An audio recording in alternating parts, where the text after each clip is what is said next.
Meanwhile, as Nigeria prepares to roll out a sweeping tax reforms in January the 1st, 2026, the Nigerian Employees Consultative Association (NECA) has cautioned that the success of the policy will depend less on ambition and more on coordination, consultation and sensitivity to the fragile state of businesses.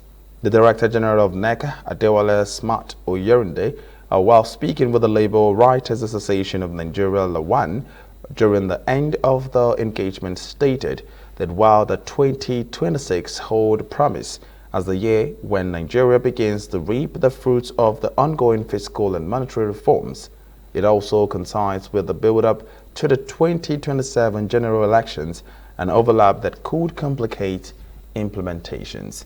Oyerinde maintained that no doubt politics would take center stage from January.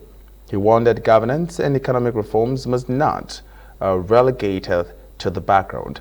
NECA boss said the reforms, particularly the tax reforms, required stability, discipline and sustained attention, not distractions driven by political contestation. Oyerinde declared that from NECA's perspective, the tax reforms must be evaluated primarily on whether it would help businesses survive and grow.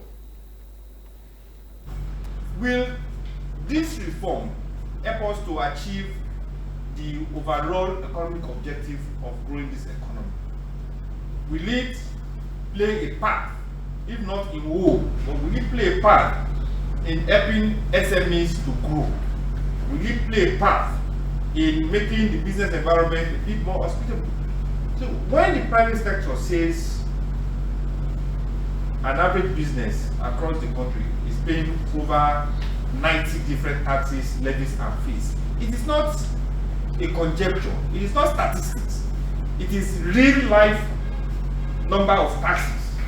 So when a system has now come to streamline all those taxes, to make it more easier to pay, reduce the instead of multiplicity of taxes, give concessions to employees, give reliefs to employers, generally make the environment a bit more conducive in the context of the tax, then you start asking yourself, will those alterations that are done by Nigerians too, whether in high offices or low offices, are they sufficient to hold this nation to ransom?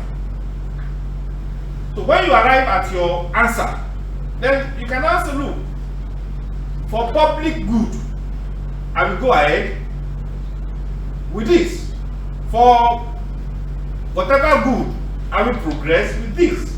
What can I do to mitigate the damage, which we think the National Assembly have done, to inform a committee to investigate, because you have to investigate it. And that's the way to build institutions.